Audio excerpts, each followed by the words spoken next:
everyone, welcome to the video series on unboxing Python. The objective of the series is to make learning Python in an easier way and an interesting way. In the previous video, Python functions, I have discussed about functions, built-in functions, user-defined functions with examples. In this video, we are going to see the Python functions executed using Anaconda Jupyter Notebook. Functions, as you all know, it is a block of organized, reusable code for performing a single related action. Why do we need functions? So, when our program or application grows larger and larger and contains repeated code, we can break the repeated code into smaller chunks known as functions and they can be reused. This makes the program more organized, manageable, and avoids repetition. Functions provide better modularity and high degree of code reusing. We have built-in functions and user-defined functions in Python. So this is going to be the agenda of this video. Built-in functions are the functions that are readily available for use. There is a long list of built-in functions. When you download and import different Python libraries, you have access to extra functions and methods as well. Then we are going to see user-defined functions. So these functions can be defined by the user, and then we are going to see call by value or reference. So when you have functions, you pass parameters. The calling parameter function may make changes to the argument. So whether the value will be reflected back in the called function is depending upon the language, and here it depends upon the object you are sending. So we are going to see some examples of call by value or reference. Generally, functions have a fixed number of arguments. In Python, there are other ways to define a function that can take variable number of arguments. You have three different forms. First one is default argument. That is, an argument can have default values in Python. So when you are calling, the particular parameter is missing, then the default value for that argument will be taken. You have keyword arguments. So generally when we call a function with some values, these values get assigned to the argument according to their position. Here the formal arguments and the actual arguments must match. But Python allows functions to be called using keyword argument or named arguments. When we call functions in this way, the order of the arguments can be changed. The last one is arbitrary argument. Sometimes we do not know in advance the number of arguments that will be passed into a function. Python allows us to handle this kind of situation through a function calls with an arbitrary number of arguments. Then it's the anonymous function.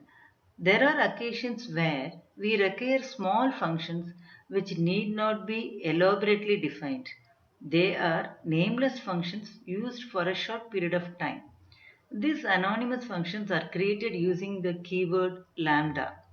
Lambda functions are used as an argument to a higher order function, that is, a function that takes in other function as arguments. We are going to see some examples of lambda functions along with the built-in functions like filter, map, reduce, etc. Then we are going to see an example of recursive function. What do you mean by scope of variable? Scope of variable is the portion of the program where the variable is recognized. Because all variables in a program may not be accessible at all locations in that program. It depends upon where you declared a variable. So we are going to see the Jupyter Notebook to execute some Python functions to learn the basic concepts of functions.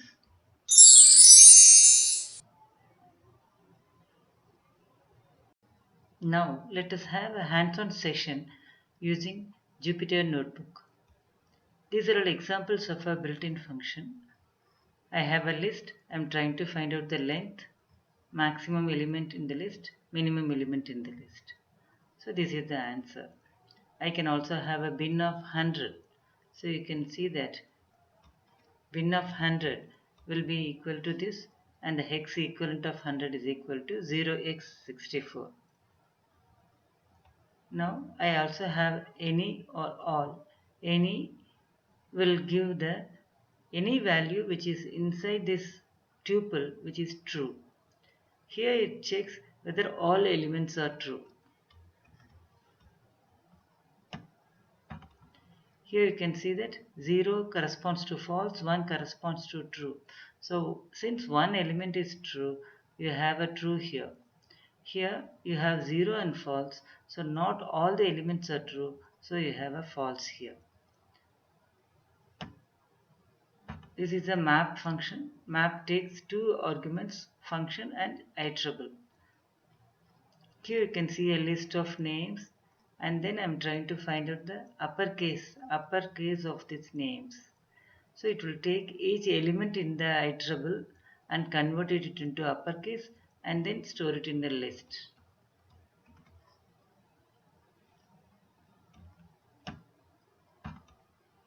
So this is an example for a filter function. Filter function takes all the elements in the list but filter it and then print it. So this function, here we check whether that value is less than 18. If it is less than 18, it returns false. If it is greater than or equal to 18, it will return a true value. So it will take all the elements here, checks whether it is less than 18. In that case, the value is not returned. If the value is greater than or equal to 18, it will be true, so the value will be returned and it will be stored in adults.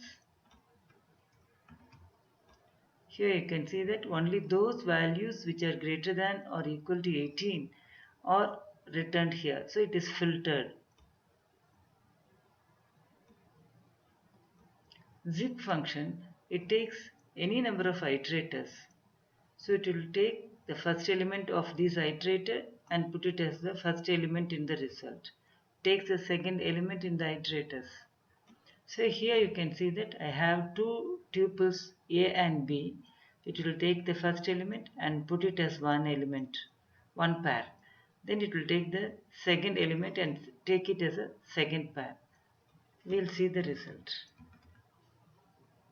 So John, Jenny, Charles and Christy, Mike and Monica. And since you don't have any pair for this wiki, it is just skipped. Here, since I am using tuple, I am having the result in a tuple form. If you are storing it in a list, you get it in a list form. This is another example. Here it takes A1, B2, C3, D4 and E5. Now we'll see the anonymous function lambda. So here it's a usual function definition. Sum takes two parameters and sum up these two values and return that. This is how I call the function. Instead of defining, I'm using a lambda function. So lambda, the number of parameters x comma y and the expression. And then I call this function like this. Here you can see that I'm combining the lambda with the filter command. So the lambda function is nothing but I'm just checking whether the word is equal to the reverse of that word. And if it is so, then the value will be returned. So it takes each element here and checks whether it is a palindrome. And if it is a palindrome, that value will be returned to this list. So it just filters only the palindromes. Here you can see that among all the elements, only those palindrome words are filtered. and here it is to check whether a particular value is evenly divisible by 2. That means it will take only the even numbers. And since this function will return a value true or false, it takes 1 and checks whether it is evenly divisible. It is not so, it will return a value false. And takes the next value, checks whether it is evenly divisible. Yes, so it returns a value true. Since we have used map, all the values are applied to this function and the results are stored here. You have one more function called reduce. To reduce a function, you must import this reduce from functools. Here you can see that I am defining a function. I am taking two elements, two parameters, and then summing it up. And then I am calling this reduce function. So what happens is it will take pair of elements and then apply this do sum. Then it will take that another two pair and successively add all the elements and the result will be printed. Here you can see that it will be summed up and the result is printed. Now we'll see some user defined function. This example we have already seen. I have a function called hello with a one parameter and then I'm returning something here. So it's simple. So hello world will be printed. Hello plus the world will be printed. This is an example for a Fibonacci number. Fibo 5. So 5 elements will be printed. This is the example of passing a list to a function and changing the element there. This is an example of printing a function. So name is assigned the value Sarah and message will be assigned the value welcome and it will be printed as it is. Suppose I have only one parameter. While calling, I am just sending only one parameter. What happens? I get an error, type error, because it expects one more argument. Suppose I am not giving both the arguments, then also I get an error. That means when you are having number of parameters must be the same as the number of parameters while calling. This is by defining and this is by calling. I can also have a default argument. Here you can see that I am specifying some value to this message argument. And then while calling, even if I miss this argument, this good morning will be taken as a value. So greet Mala welcome. So the Mala is assigned to name and welcome is assigned to message. So now I have specified both the values, so the default value is not considered. But if I skip that, then the default value will be good morning will be considered here. This is an example for function calling using keyword arguments. So this is while calling, I just say the name argument will have the value Mala and message will have the value welcome. The advantage, as I have already said, the arguments need not be given in the same order in which we have specified in the function definition. So you can have name, message or message and name also. Both are right. And then this is an example for arbitrary arguments. That means you are not specifying the arguments in the function definition, but you have specifying the star operator. So here you can see that I am specifying 4 values. So all the 4 values will be stored in these names and this is an iterator to take each element from the names. So it is hello Manaka, Lucky, Sam and Jane. This is an example of a recursive function. It is the same as in C also. So the factorial of 5 is 120. Now we'll just see examples for scope of variables. This is a function.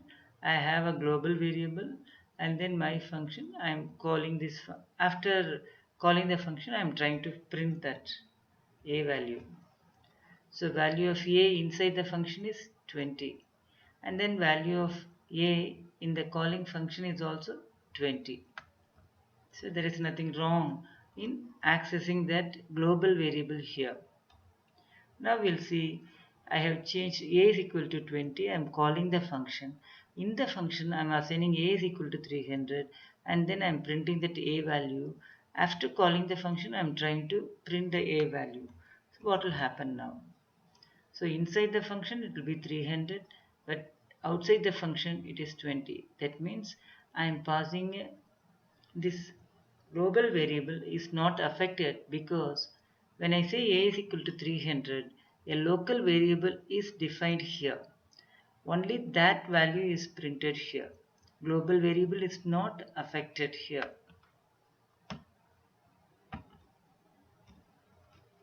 Now we'll see another example. A is equal to 20. I am trying to change the value of a. Even though a is global, that value can be read here, but it cannot be modified here. So I get an error here. Suppose I want to modify that. What should I do? You can specify it as a global variable. So that means a is global. Then I can change the value here. I'll execute, we'll see. Here you can see that a is equal to 20. Since I have specified global a, I can access this 20 value here. So a plus 100, that is 120. It is printed here. Outside the function also it is 120. In this video, we have seen worked out examples of all the concepts of Python function using Anaconda Jupyter Notebook. In the succeeding video, we are going to see more on classes and objects. Be connected through subscription. Happy learning and thank you.